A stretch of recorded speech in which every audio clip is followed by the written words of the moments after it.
Jeremie, it's so good to see you again, my friend. How are you? Fine, thank you. And I'm pleased to talk to you again.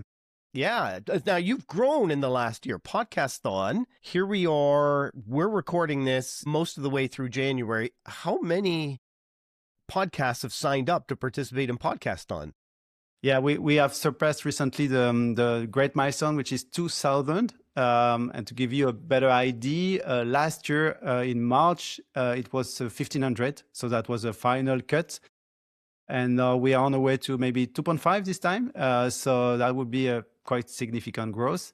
And we have added 2 languages and I don't know, maybe 20 more countries. So it's really becoming something international. For me, it is about how many different podcasts are participating, but they'll range in size and that has a reach aspect to it. Are you finding mostly independent podcasts are reaching out to you, or some of the really, really big ones are as well? It's a combination of both. Yeah. Yeah, we can see with an extra year of experience that some podcasters, we are quite big names, are joining now while they were maybe reluctant last year because it was the first edition for them, at least in English. So they wanted to see first and have a look and check if it's a serious initiative. I think we could prove that we were honest in our initiative and it was worth maybe participating. But we also really value the fact that some podcasters with small audience or niche, I would call them niche audience, or maybe because they're new, they are more than welcome. I mean, they're also interesting because they're bringing something different. And, even for a very small local charity, being invited and having, 100, 200 streams, downloads, that means something for them. 20, 30 streams, that's downloads. That's fine. Who cares? Exactly. Yeah. Exactly. So how does this work for someone who's maybe sort of heard of Podcaston, they haven't participated, or it's a brand new idea? What's the concept? And Jeremie, how are you making money out of this? Well, first, let me answer this second part of your question. We are not making money out of this. We're trying not to lose too much money, but that's another point. No, this is a completely non-profit initiative. I'm volunteering my time for this. The whole team is volunteering except one half-time job employee.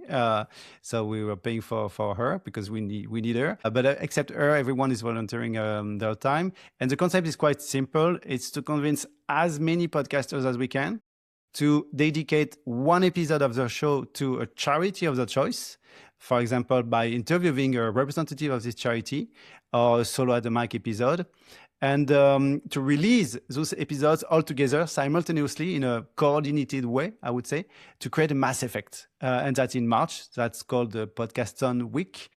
So during 7 days, there will be a release of probably over 2,000 and a half episode of podcast talking about different kind of charities, a vast array of causes and language and countries and cultures, but with the same wish and objective to raise awareness. Because we are not trying to ask for donation, it's more raising awareness on the charities wherever in the world. And that's probably the common point of all those charities. They need to enlarge their circle of supporters. What I call supporters can be volunteers, could be donators, could be just people subscribing to the newsletter. And podcasting, I don't know if you share this opinion, but podcasting is probably the best medium ever to convey emotions, to connect emotionally people, listeners, with a story. You podcaster, I'm not a podcaster myself, but you guys are great storytellers. And that's what it takes to charities to, connect, yes, emotionally with new people that might be tempted for some of them to go beyond this episode. And that's a seed that we're planting, and maybe they will donate one day. Maybe they will become volunteers. Maybe they will do nothing except maybe talking to a neighbor, and that would be great too. So that's why we're trying to launch this big wave of inspiring stories. 3rd or 4th year that you're doing this? That would be the 4th edition. 4th year, right. Yeah. March 2026, 4th edition.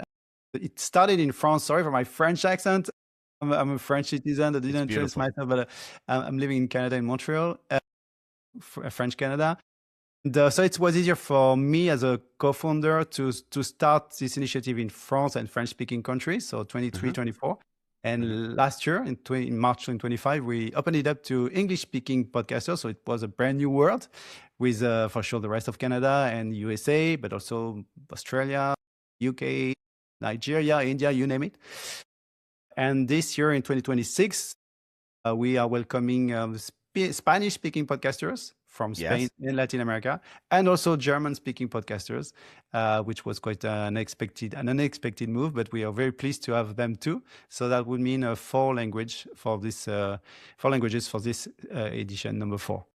I love that. And so very simply, the idea is through the Ides of March, it's the week of March 14th, Ides of March, March 15th, through that midweek of March, podcasts that you're listening to while you're on the Peloton, or you're taking care of baby at home, or you're mowing the lawn, or you're in Canada if you're shoveling snow, that podcast you're listening to, it's suddenly about a charity, and there's a slight deviation. And even if you switch to another podcast, it's about a charity as well.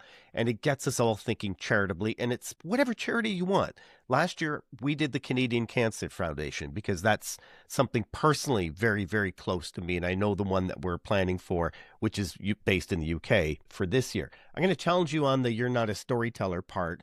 I want you to tell me some stories about how Podcaston is already moving the needle. You were telling me about one in Australia from the charity itself, not necessarily the podcaster. Yeah, exactly. Because it all started on we need to acknowledge the fact that it's really complicated for such an initiative to be KPI driven. I mean, I used to be an entrepreneur. I know to measure it. What's the ROI for all this time? It's hard. Yeah. Exactly. We don't know at all how many donations. We don't know. I mean, when we are talking about raising awareness, but okay, from which point to what point? And it's really complicated. It would take a lot of tools, and we don't have the means to do that. But what we could do, and what we have done after this previous editions, is to send an email to all the charities involved, and asking them, could you give us some feedback? What did you take from this experience with the podcaster who invited you? And so we collected virtually hundreds of different stories that might not sound very spectacular, but that's, the aggregate of all those stories that are interesting. And so you're mentioning one in Australia, because I like this country because Australia is quite far away from where I live. And I know that we could, I'm quite pleased to know that we could have some kind of impact somewhere over there. It's a charity event, organizing a yearly event to collect money for, I think it's something related to health. I don't want to say it's not for cancer, but another disease. And it was really crucial for them to get volunteers. That's complicated because they need volunteers for a very specific span of a few days.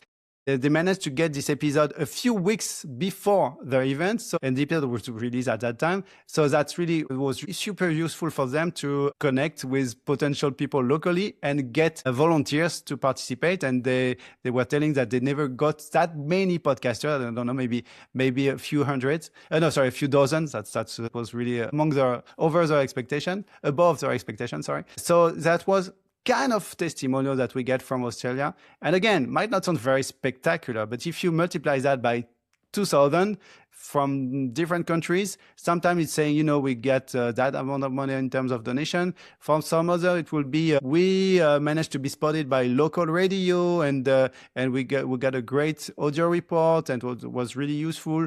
For some other, it's because they need to get some public funding, and they could add this episode in their form, and that was really useful for them to convince a jury, for example. Many kind of testimonials like that. And what I can know for sure, that virtually 100% of them were eager to participate again, and were telling us, if you can help us to get another mic this time, that would be great. So probably it means that they had some kind of positive effect, and that's what we like.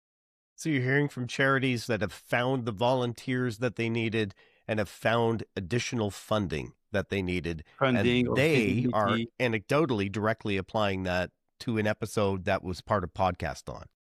True. And sometimes also it's a different thing. But for example, assuming you're suffering from specific disease and you didn't know that there was a charity involved in that field and that could help you.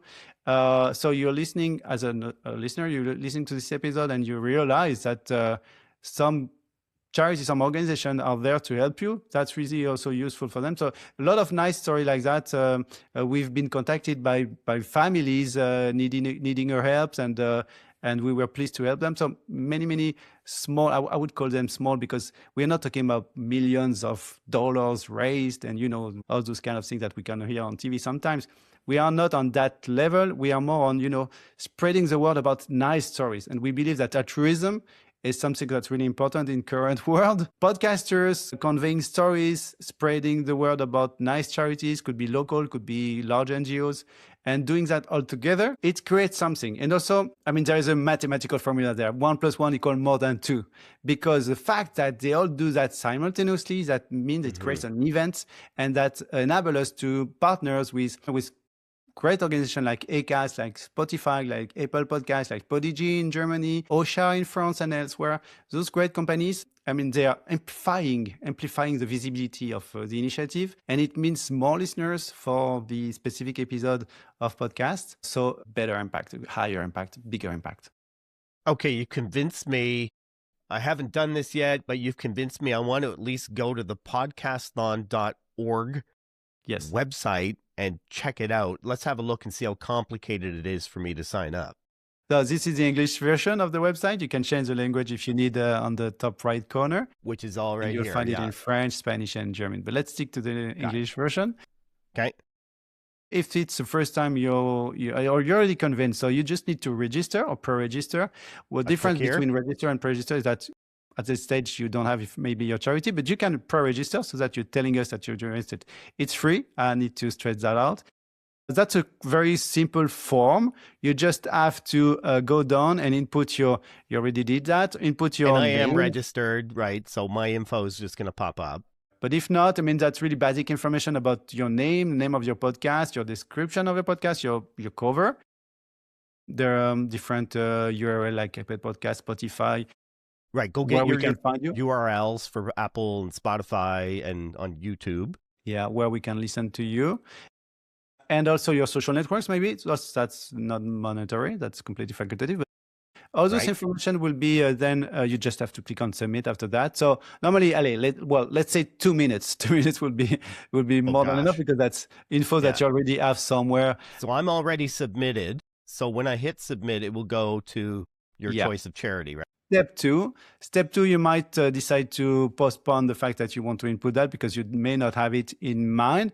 But there's more or less 2 options. Either you already have in mind your charity and it's already on our list because we have a registered list of charities and you just have to select them. So you find the name that's by alphabetical order. So it's not that complicated to spot them. And assuming you want to highlight a charity which is not on our list, you just have to click on add a new one. Can't read it, but add a new organization.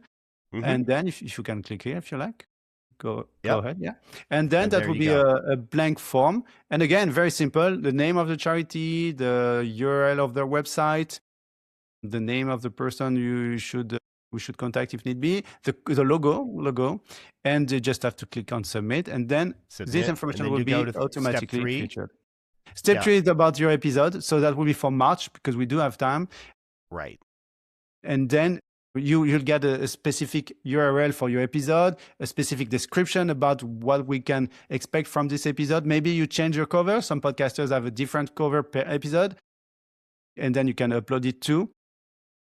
And if you allow me to ask you to go back to the homepage by clicking on for example, the logo or there. If you go down, scroll down, you'll see all those podcasters there. I mean, they're registered and those information that we just covered, they will automatically be there. If you click on anyone, Rock and Roll Archaeology, for example, then you know, I was mentioning the fact that they inputted the description, but also, for example, the Apple Podcast URL, the Spotify there, you get a small logo and you can directly click there and you get access directly to Spotify link of this web podcast. So if you're interested in this one because you like rock and roll or you like archaeology or both, you get access to. So it's good also for your SEO. I mean, it's not bad. Yeah, there's something in it for you. Yeah. Sure. And it might give you... And they've picked their charity in this case. And they picked up the charity, so it's appearing there. It's true with visit the website. And also there is a link for make a donation. Again, this is not our priority number 1, but doesn't cost a lot to add a button. And so if you're really motivated by this specific charity, you can click and give. So we're also trying to give back to this charity, to those pod, having them, there's a website there, their information. So maybe they will gain some extra followers or listeners thanks to that. Jeremie, thanks so much for your time today. I love what you're doing. Really appreciate it. Well, many thanks to you, because that's thanks to kind of helpful hands like yours that we managed to grow this way. I mean, I'm no one in this industry, and it's really a community-led initiative. I know it's really some basic to say that, but that's completely true. Alone, we can't do anything, but with your help, with the help of many great people and value-driven people like you, we managed to make it grow to 2,000, maybe 2.5 million podcasters, maybe million one day. And that's great. I mean, that's for the best, I guess. Awesome. C'est un plaisir, mon ami. Merci beaucoup.